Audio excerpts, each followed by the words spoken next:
Salut, c'est Sandstorm, bienvenue sur JusteGeek.fr. Aujourd'hui, je vais vous parler NAS et on va tout simplement mettre en place un NAS Asustor. Comme ça, vous allez voir un petit peu comment ça se passe.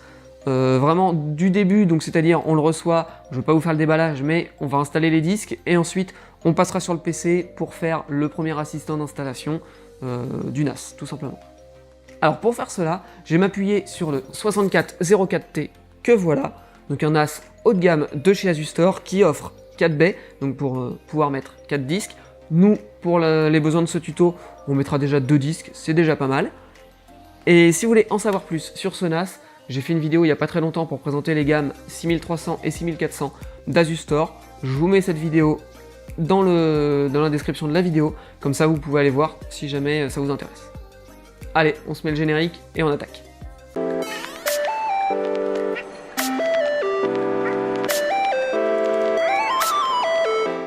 Bon, alors on va attaquer tout de suite avec la mise en place des disques durs.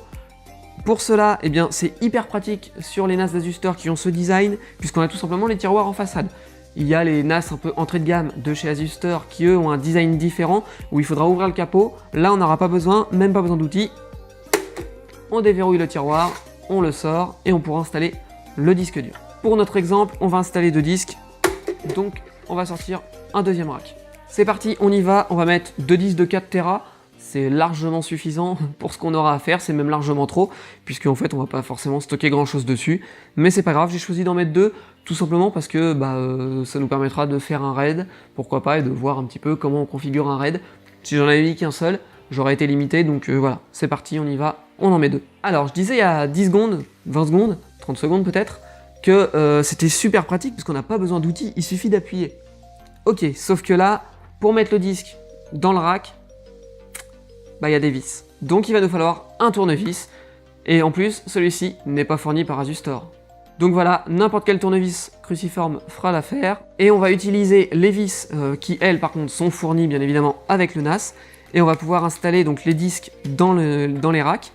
Alors, pour ce faire, on prend le disque, on regarde l'endroit où il y a la connectique, c'est vers l'arrière, donc là c'est vers l'avant, forcément, puisque c'est là que j'ai appuyé pour sortir. Donc la connectique vers l'arrière, comme ça. On aligne ici les trous avec les pattes vis des disques et on visse. C'est parti.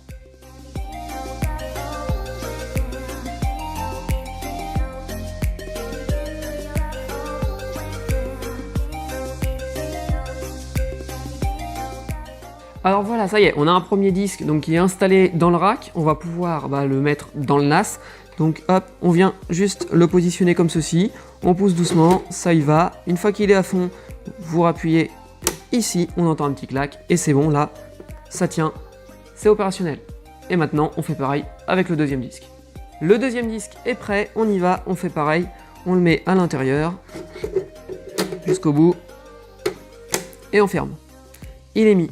Si je voulais m'assurer que les disques n'allaient pas être éjectés par quelqu'un par erreur ou volontairement en appuyant sur un bouton ou par un enfant ou quoi, si jamais il était à portée d'enfant, notamment dans le cadre d'un usage domestique, je peux tout simplement avec un tournevis venir tourner la petite vis qui est ici pour verrouiller le bouton. À partir de là, on ne pourra plus appuyer sur le bouton tant qu'on ne déverrouillera pas avec le tournevis, et du coup ça peut permettre d'être sûr que les disques ne seront pas éjectés à tort. Et bien voilà, c'est déjà opérationnel, on va se retrouver du coup sur PC pour exécuter le premier assistant et voir un petit peu comment ça se passe. C'est parti. Alors nous voici donc sur le PC, je viens d'appuyer sur le bouton du NAS, il est en train de démarrer. Je vais récupérer donc son adresse IP sur mon routeur, et puis ensuite, on va pouvoir se connecter dessus et réaliser la première installation, la première initialisation du NAS. C'est parti, nous voici donc sur la page du NAS que vous apercevez donc ici, depuis un navigateur internet. À savoir aussi que j'ai mon écran, le petit écran LCD qui se trouve ici sur le NAS, qui me demande tout simplement est-ce que je veux initialiser ou pas le NAS.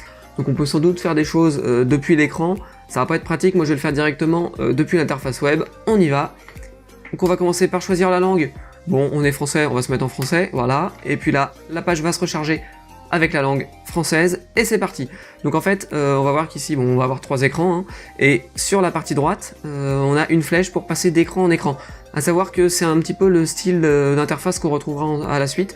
Par exemple, si vous avez déjà vu les tutos pour ajouter des caméras, on a une sorte de fenêtre comme ça avec une flèche sur la droite pour passer à l'étape suivante. Donc là, la première chose, il va me demander est-ce que je veux mettre à jour ADM, est-ce que je veux juste initialiser le NAS, ou éventuellement charger une mise à jour manuelle que j'aurais pu télécharger. Moi, je vais faire mise à jour automatique d'ADM, et c'est parti, on y va.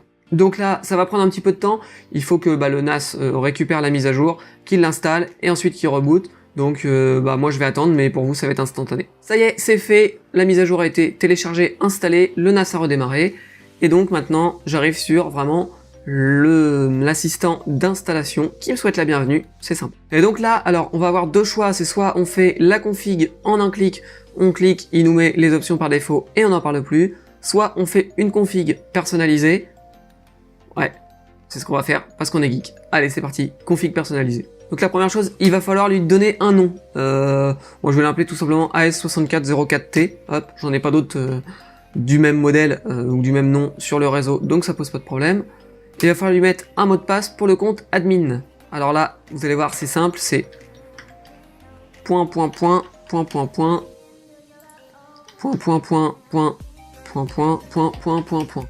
mot de passe facile à retenir du coup, ... Ensuite, hop, on va lui choisir donc, classiquement, ça on va lui dire non, on va lui choisir classiquement un fuseau horaire. Le fuseau horaire de Paris, c'est plutôt pas mal, voilà, hop. Le format de date, nous on est plutôt sur Day Month Year, donc ce sera plutôt comme ça. Et avec une horloge en 24 heures. Voilà. Après, c'est selon les préférences de chacun, bien évidemment. Utiliser la même heure que celle de mon ordinateur, oui, tout à fait, il va comme ça synchroniser l'heure avec mon PC. Au niveau des interfaces réseau, alors pour une simplicité, dans ce tutoriel, j'ai mis qu'un seul câble réseau. J'ai pas fait d'agrégat sur mon switch, donc voilà, ça restera avec un seul lien. Du coup, ici, agrégation, je vais laisser sur non. Je vais laisser LAN 1 en config automatique. LAN 2, il n'est pas branché, voilà. Donc on reste en LAN 1, config automatique. Les DNS, il va les prendre automatiquement par le routeur. Alors, au niveau des disques, on voit que j'ai ici deux disques durs Western Digital de 4 Tera, soit 3 Tera 64 chacun en capacité de stockage. Et donc il va me demander tout simplement qu'est-ce que je veux faire avec ces disques. Alors, si je les laisse en single, ça veut dire que les disques vont être indépendants. Voilà, j'aurai deux disques, donc j'aurai deux disques séparés. Ensuite, on peut avoir du JBOD. Le JBOD, c'est tout simplement faire un paquet de disques. Voilà, donc je les assemble tous, quelle que soit leur taille, même s'ils sont pas de la même taille, etc. Je les mets tous ensemble, et ça me fait comme si j'avais un gros disque. Il n'y a pas de protection de données, il n'y a pas d'amélioration de performance plus que ça, c'est juste un gros disque. Après, on peut avoir du RAID 0 et du RAID 1. Donc, d'un côté, le mirroring, de l'autre côté, le striping pour avoir un plus grand volume en dispatchant les données sur les deux disques.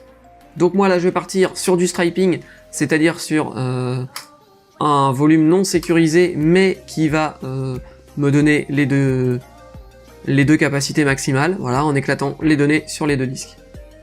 Donc là il nous précise bien que attention, dans cette configuration RAID, on n'a pas de protection de données. Je confirme mon choix et je fais suivant. Donc là c'est pareil, il y a une petite étape encore qui va durer peut-être une minute ou deux, c'est la préparation des disques, mais comme d'habitude pour vous c'est instantané. Voilà, c'est fait, donc là on est sur la phase d'enregistrement du NAS, et on va nous demander tout simplement de nous identifier chez Asustor pour avoir du support, etc. Moi je vais pas le faire pour l'instant, mais je vous invite fortement à le faire, ça peut être utile. Voilà, bon il est gentil, je me suis pas enregistré, il me dit quand même merci, de rien. Hop, et là on démarre. Et bien voilà, ça y est, on arrive déjà sur l'assistant ADM3, ça y est, le NAS est déjà opérationnel à l'heure actuelle. L'assistant, éventuellement, on peut le suivre ou pas, voilà, si on le suit, il va nous expliquer rapidement comment ça fonctionne, etc. Bon, il n'y a pas spécialement de choses hyper compliquées, dans la mesure où ça reste assez intuitif.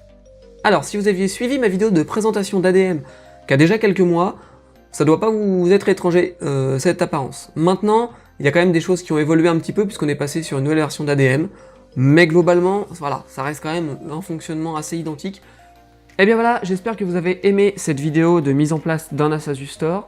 Si c'est le cas, je compte sur vous pour mettre un petit pouce en l'air sur YouTube.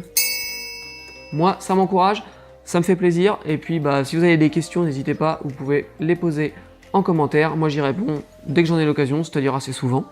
Et puis je vous dis à bientôt pour une prochaine vidéo de NAS Asustor ou pas.